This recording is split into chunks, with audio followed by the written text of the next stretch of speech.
तो देखिए, माता सती का प्रसंग ले रहे थे। माता सती का देह त्याग क्यों हुआ? तो आदिशक्ति हैं, क्यों किया उन्होंने देह त्याग? और क्यों शिव ने उनको नहीं बचाया? क्यों नहीं बचाया? अच्छा बताओ, कोई बताएगा? शिव को पता था कि आज सती का देह त्याग भी हो जाएगा। शिव तो प्रकट नहीं है उनके लिए, मैं सती को बचा लूं। क्यों? क्योंकि भगवान शिव ने पहले सती को बहुत समझाया। सती को समझ में नहीं आया तो भगवान शिव ने कहा, अब मन की दशा चरम सीमा पर है, अब मन नहीं सुनेगा, अब अगला जन्म ही लेना पड़ेगा। तो ऐसे ही हमारा मन है, जन्म जन्म हमें ज्ञान भी मिलता है, गुरु भी मिलते हैं, लेकिन अपनी अज्ञानता के कारण हमारा ये शरीर छूट जाता है। लेकिन तब भगवान हमें बचाने नहीं आते। क्यों? कहते तूने ये जन्म भी वेस्ट कर दिया, अब तुझे अगला जन्म लेना पड़ेगा, फिर तुझे वहीं से मेहनत करनी पड़ेगी। लेकिन जब माता पार्वती का नया जन्म हुआ तो उनको सारा ज्ञान, पूर्व जन्म का ज्ञान याद था कि जब मैंने सती का रूप लिया तो मैंने कौन कौन सी गलती करी। सबसे बड़ी गलती, शिव को मैंने शरीर रूप में देखा। माता सती के गुरु कौन थे? भगवान शिव। और माता सती ने शिव को ही शरीर रूप में देख लिया। तो कहते हैं ना, जब गुरु से ज्ञान लो तो उनको शरीर रूप में मत देखो। शरीर रूप में देख लिया तो आपका कल्याण नहीं होगा। तो सती क्या कहती है? तुम जमाई हो तो जब मेरे पिता सामने खड़े हो तो तुम उनके चरण छुओ।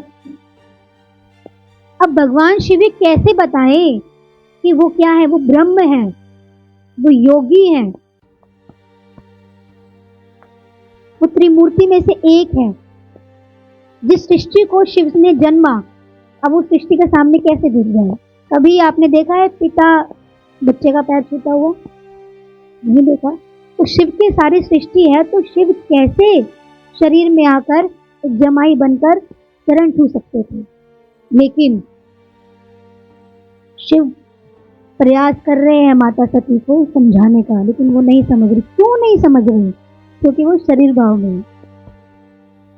ऐसे ही गुरु हमें समझाने का निरंतर प्रयास करते रहते हैं, लेकिन व्यक्ति नहीं समझता। क्यों? शरीर भाव में होता है। तो कहते हैं ये जन्म भी भगवान से मिलने के लिए अधूरा रही है। बहुत जन्म बिछड़े थे माधव, ये जन्म तेरे लेके, लेकिन भगवान के लेके कहाँ होता है? अब आप कहेंगे संसार के इतने सारे काम होते हैं,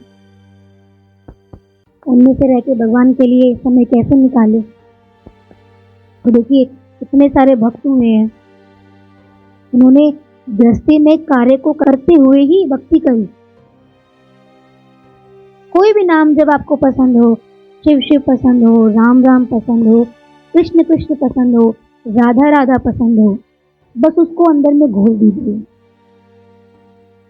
जो रस शरीर में वो पैदा कर सकता है, वो मन इस संसार से नहीं ले सकता।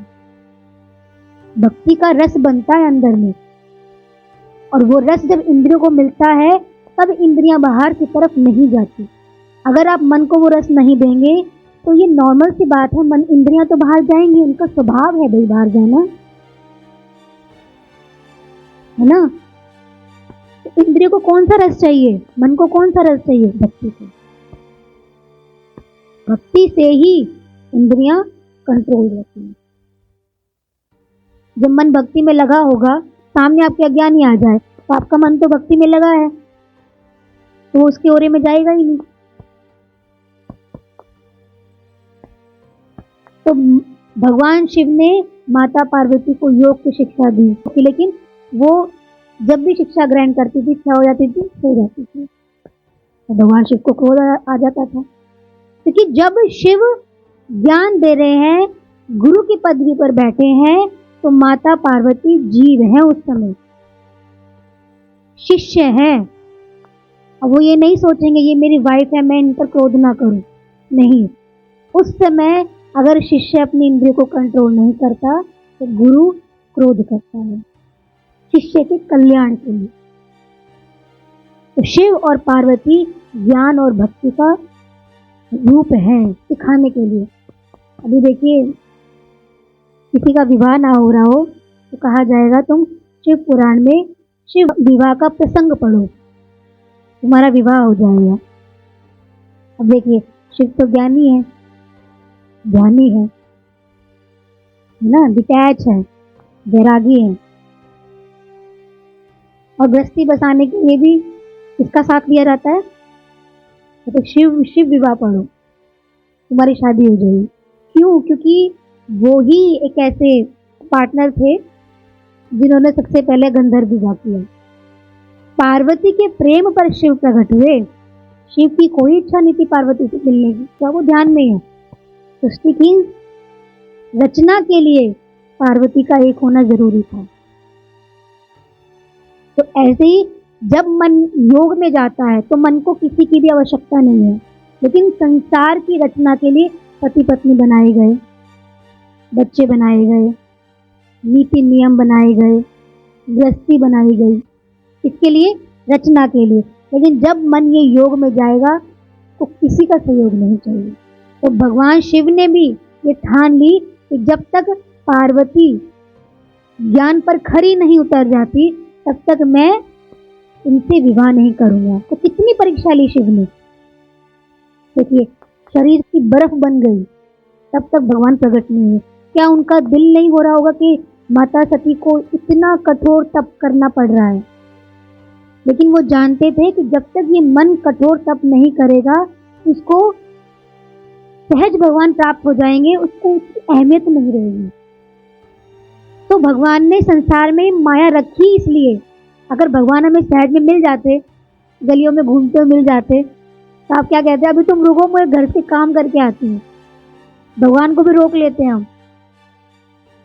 भगवान कहते मैं आ जाऊं, कहते नहीं, अभी तो मुझे किचन में काम करना है, अभी तो मुझे बच्चों को स्कूल छोड़ के आना है, अभी मेरे इतने काम में भी रुक जाओ। भगवान को भी रोक देती। तो भगवान ने क्या कहा कि मैं सहज प्राप्त नहीं होता। भगवान से मिलने के लिए किसी ज्ञान की जरूरत नहीं है, लेकिन मन इतना सहज नहीं है तो उसके लिए टफ तपस्या दे दे। टफ, जब तक ये मन टफ चीजें नहीं करेगा तब तक ये सॉफ्ट नहीं होगा। इसलिए मन के लिए बनाया तप। तो मन तप करेगा, सॉफ्ट होगा और अपने आप को बिल्कुल, कहते ना, पार्वती जी के आसपास इतनी बर्फ जम गई थी, उनका शरीर गल रहा था।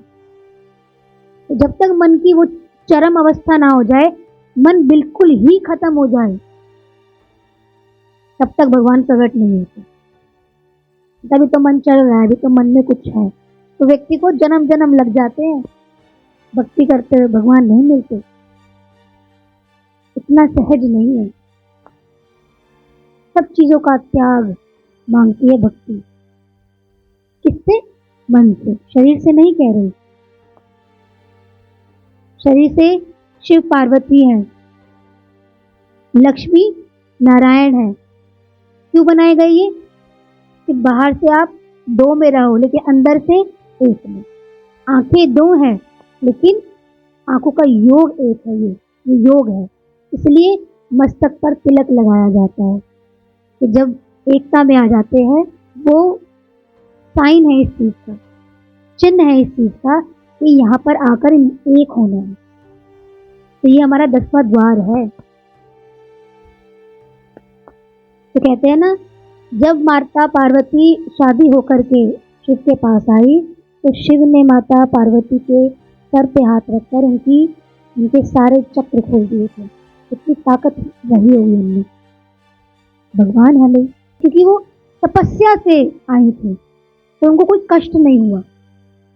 नहीं तो हमारी चेतना जब मूलाधार पर होती है और मूलाधार से उठती है तो व्यक्ति को भयंकर परिस्थितियों का सामना करना पड़ता है। अब पार्वती कैसे जाने? अब वो तो यही सोच रही है, शिव से मेरा विवाह हो गया, मैं तो खुश हूँ। वो कैसे जाने कि वो किसकी संगनी बनी है? किसकी? भगवान की। कोई संसारी पुरुष नहीं है शिव। तो देखिए, भगवान ने एक लीला करी।